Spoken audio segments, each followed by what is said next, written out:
Welcome to day 24 of the course in Mastery. Today, Tom Wood is going to talk about personal financial management, and then CPA and attorney Sandy Botkin will show you how to maximize your tax benefits. Here's Tom. At one point in my life, I was $75,000 in debt. I had no income, no prospects, no friends, and seemingly no future. I was not the person to come to about personal financial management. However, since that time, I have completely erased my debt, earned millions of dollars, and developed a strategy for wealth that anybody can follow. There are 4 simple steps, 4 principles that if you master, you'll have all your money taken care of. Number 1, finances are a discipline. It's a lot like brushing your teeth.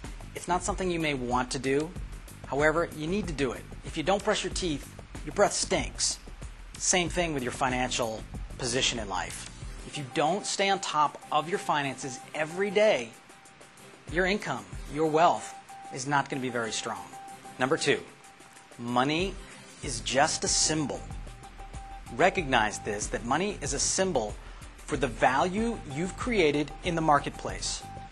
It doesn't have any good or bad meaning to it at all. It's what you give it. The way I look at money is that the more money I create, the more value I've created in the marketplace. In order for me to be rich, I've got to help a lot of people. Once you understand this, your blocks about being rich start to dwindle and disappear. You've got to understand the incredible power you can have in helping people if you have money. Number 3, pay yourself first.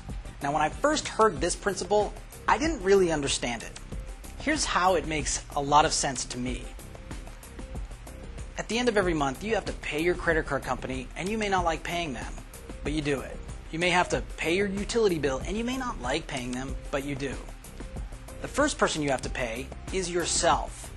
You may not like giving that money to your bank account, but you need to do it. So if it's a choice this month between Disneyland or paying yourself, you pay yourself. Now, once that money's in your bank account, you need to take that money and reduce your debt or increase your income. Reduce your debt or increase your income. That does not mean going to Disney World. I hope you understand that. Pay yourself to increase your income or decrease your debt. Number 4, you must study and master money. Even if you hate it, you've got to study and master money. Now, unlike brushing your teeth, the more you study, the more you do study and master money, the better you get at it. What you need is a continuous program where you have access to information about money. Hey, that's Mastery TV. We'll see you tomorrow. Thanks, Tom. Sandy Botkin is a CPA and attorney, as well as a former trainer of IRS attorneys, who now spends his time helping people maximize their tax benefits. In today's clip, he explains that there are 2 tax systems in the United States, one for employees and one for business owners, and why being a business owner gives you a huge financial advantage in life. Here's Sandy. Why most Americans overpay their taxes to the tune of thousands. There are 3 major myths that's creating this. Myth number 1 is, well, I only made $50,000 or $30,000 a year. Why do I need to know about taxes? Because if what I say generates a loss in your business, and we're assuming it's a bona fide business, that loss can be used against any form of income you have. Interest, dividends, wages, rents, anything. If the loss exceeds your income, you can carry back all business losses 2 years and get a refund from the federal and state government for the last 2 years of taxes that you pay, or carry forward all business losses, get this, 20 years, and offset the next 20 years of earnings. So you never lose a properly documented business deduction, as long as you run your business like a business. But there's a bigger myth than that, and that myth is that my accountant takes care of my taxes, or my spouse takes care of my taxes. Nothing can be further from the truth. I equate that with a doctor taking care of our body. Wouldn't it be great if we can eat all the fattening foods we want, and once a year we go into a doctor's office and we get one of these Roto-Rooter jobs? My favorite myth is my mechanic takes care of my car. Those of you who have ever owned an older Jaguar would appreciate that myth. In fact, Jaguars are the only cars made in the world that have more vertical mileage than horizontal. It is very critical that you get your tax affairs in order. Now, the case study on this, which really emphasized this point, involved a study in 1994 by Jane Bryan Quinn, who's a nationally syndicated columnist. And she did a study of a couple who made $40,000 a year. Now, $40,000 didn't go far enough, so the husband said, honey, you got to go out and get a job. And she did.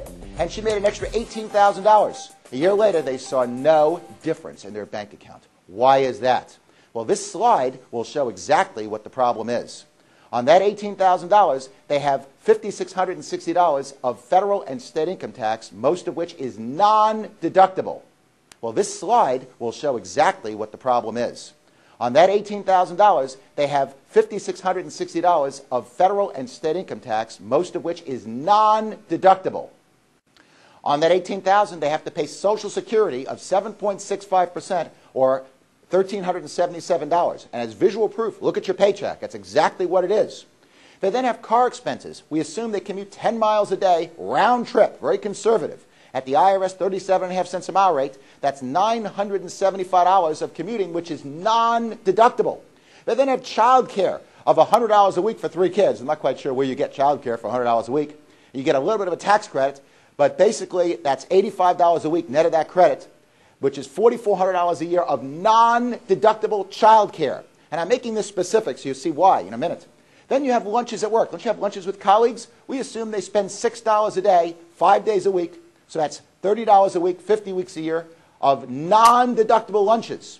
Then better clothing. You know, when you're working, you have better dry cleaning, more clothing. That's at least $1,200 more of upkeep. And finally, since both couples are working, do you think they want to cook? No, they want to eat out more. And their eating out costs have gone up by $1,600. By the time you take your non-deductible federal and state income tax, non-deductible child care, non-deductible Social Security increase in food costs and clothing, you're left with $1,268 a year on $18,000. Now let me put that in perspective. That's $100 a month to put up with 2,000 hours of work and to put up with a commute and to put up with a boss that is spelled backwards, double SOB. The reason is that we have 2 tax systems in this country. And a lot of people think, sure, one for rich, one for poor. No, there's one for employees, which is designed to take your wealth, and you're taxed on $1. And then there's one for self-employed individuals, which are taxed on your net. This is after you take all your deductions, which is designed to create economic growth. In fact, small business generates over 70% of the job growth in this country. It's not IBM, it's not United, it's small business. People like you and I. So when lobbyists come to Washington, D.C. to get some good tax laws, and there are good tax laws, that's the important point, they can get what they want because they know they're the economic engine behind this economy. The key is you've got to have the knowledge. You've got to know what you're doing because if you don't know, you can't take the deductions. That's it for today.